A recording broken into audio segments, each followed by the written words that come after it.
My name is Sheila Corona. We are back Handbook for the new paradigm. We're in volume 3, Becoming. We are on transmission session number 35.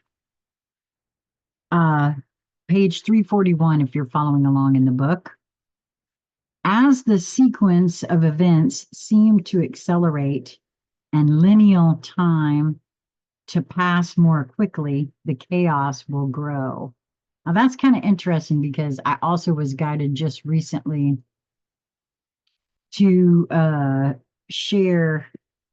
I hadn't seen or heard this one before, a lecture of Terence McKenna with Lisa and his theory about novelty and how time would speed up, right?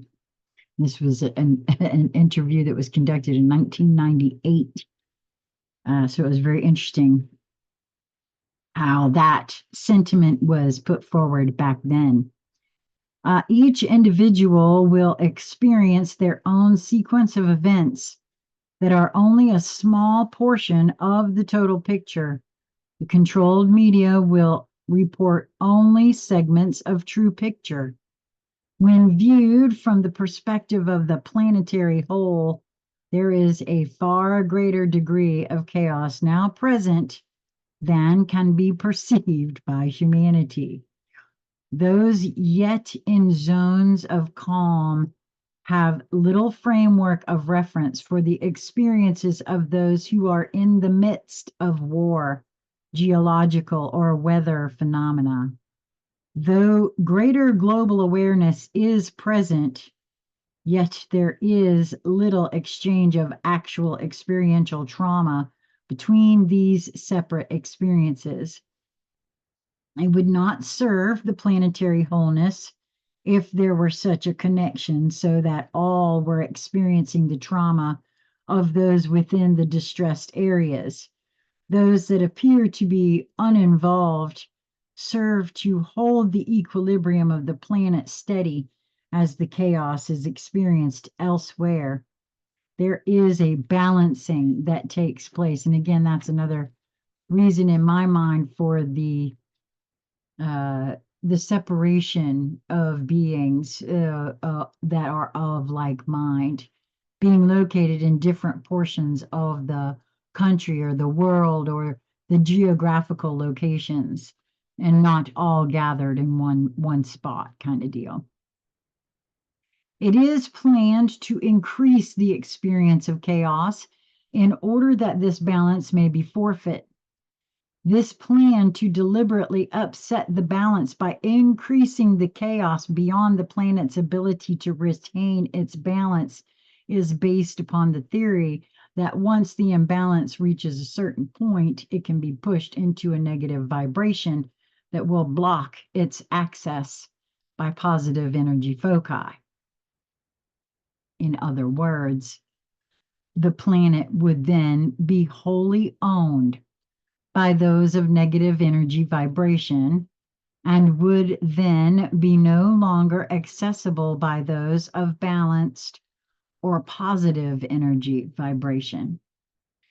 In order to accomplish this, it has been thought that it was necessary to lower the vibrational fields of the inhabitants to a point that survival of some would be possible when the conversion to pure negative energy is completed.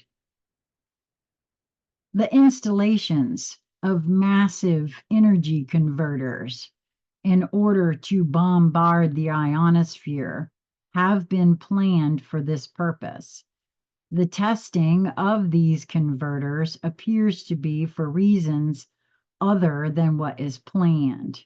Indeed, they are to, quote, protect the planet from positive foci and appear to the planners to be accomplishing their intended purpose. The question remains as to whether the theory on which all of this is predicated is one that will produce the desired change of polarity, and if it were applicable, what are the implications that would accompany the result? When change is undertaken within the laws of the universe, the quote, thought thinking principle can and does work through all the possibilities and probabilities and reaches a conclusion as to feasibility. When change is attempted without this inclusive aspect of wisdom, there is the inherent danger that unknown factors are disregarded and the outcome is likely to be unstable at some point in the process. This then brings the situation to the consideration as to how far free will can be allowed to operate if the use of it involves massive risk to the whole segments of creation, to whole segments of creation. Free will with regard, see, apparently, if I understand it correctly, this is what I'm getting from all of these things.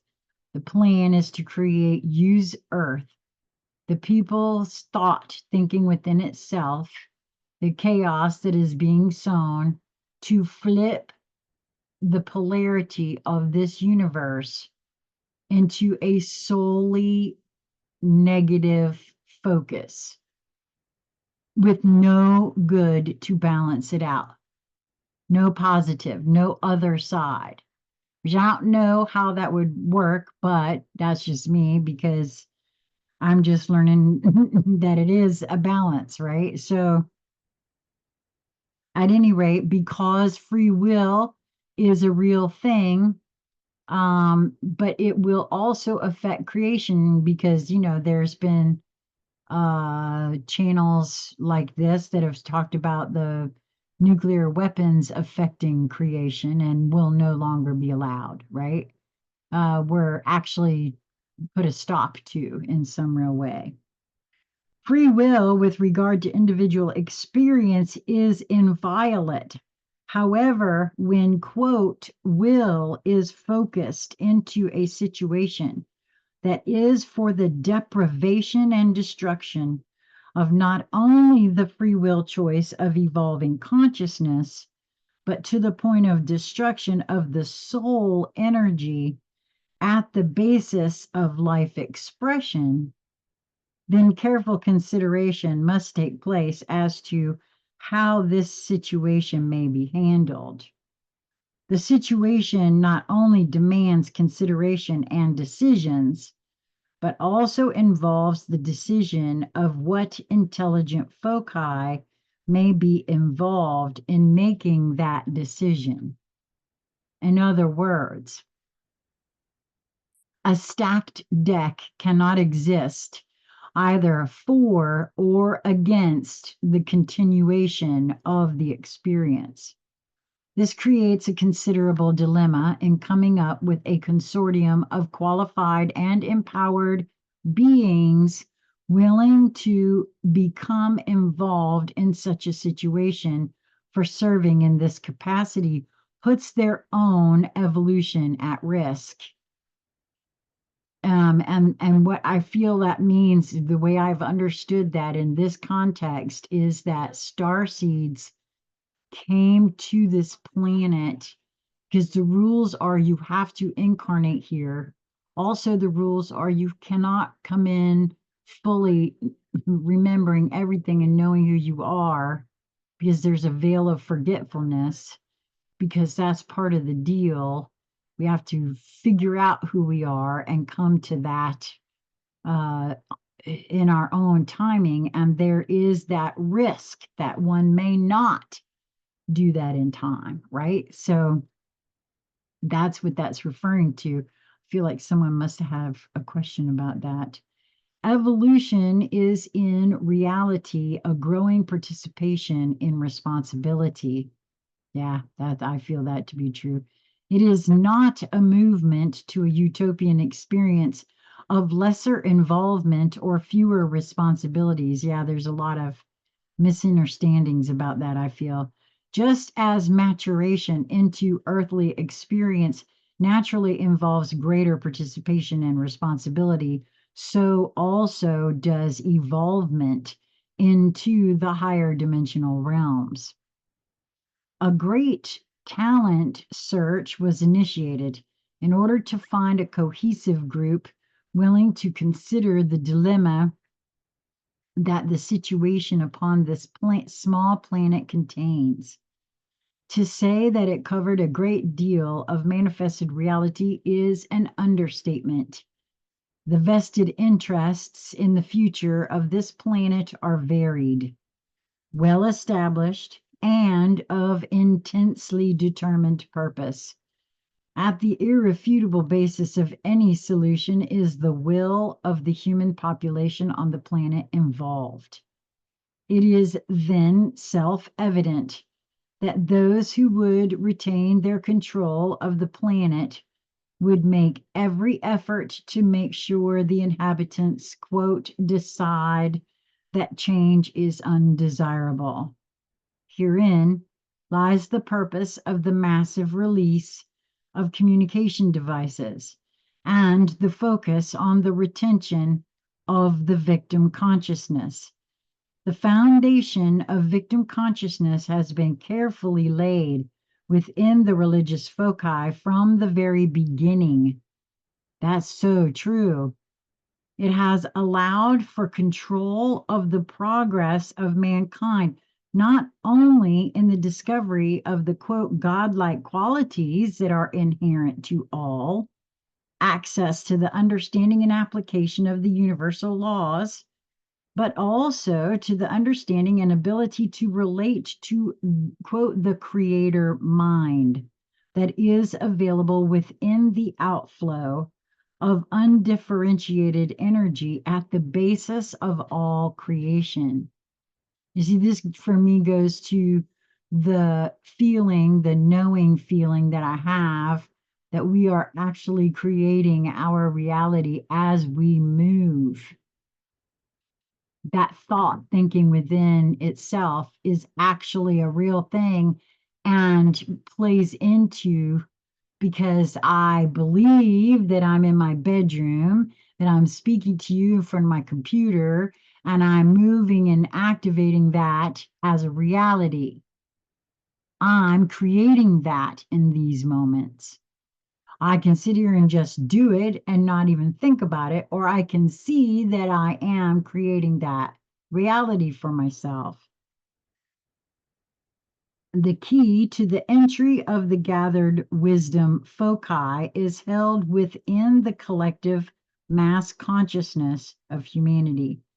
Unless the individual and collective desire of humanity for freedom from the oppressive outside intervention that has been present on this planet for thousands of years is focused toward an end to this situation, it cannot and will not change.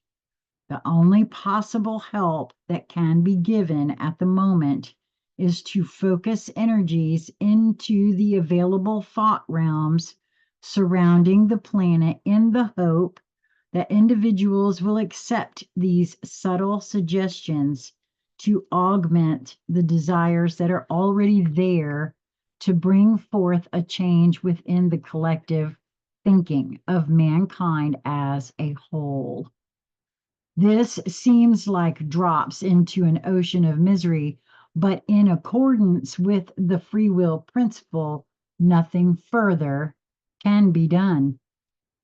The presence of craft from positive origins, what are called extraterrestrial visitors, among those of negative and earthly origin, as well as visible energy patterns imprinted on the surface of the planet, has been increased. It is hoped that these will stimulate curiosity and trigger into awareness some of the volunteers that now risk their level of evolvement in service to their fellow humans. These messages are received and circulated by individuals that are responding to this plan. Those of you that hear of these, read, and respond to them are in reality coming into harmony with the energy of concern and the desire to assist that is being generously focused into the atmosphere surrounding the earth. The electrical charges that are being forced into the energy fields encircling Earth are being placed there in an effort to block all positive support for the planet and its inhabitants. I have felt that from time or two because of it's like I can feel energy from the sun, and when there are these huge blasts from the sun, I feel as though that's a method of communication between the sun and the earth. And I have felt some of the phenomena we see as being in efforts to try to block that information in some sort of way. But it's not working, by the way. It doesn't work. Fortunately, all efforts in harmony with the law of the universe are supported by the intelligence of thought thinking, which finds ways to circumvent such plans. Yes, if mankind can indeed be triggered to desire its freedom, despite the plans to block any such assistance, then the universal laws can and will support them. And here now again, for me, I'm being shown why I never removed this. No matter what anyone thinks of that letter, the phenomena, whether true or psyop or conspiracy, whatever, it caused a phenomenon of beginning to ask questions. That is source driven to me. It is thought thinking within itself. Even if it was a psyop, it served, in my view, which is why I left that there. However, the focus is to be held on that which is desired instead of retaliation and resorting to the old methods that have failed to bring mankind manifestation of their desire for change in the past. Yeah, we've never ever, as far as I know, I haven't anyway, held firm to the vision. And Lisa and I, over the last few days, Lisa specifically, we were out and she was saying how I can't believe I'm actually experiencing this. I, for years, dreamed of experiencing this as I was coming up, that I knew that this would happen in the future, and here it is.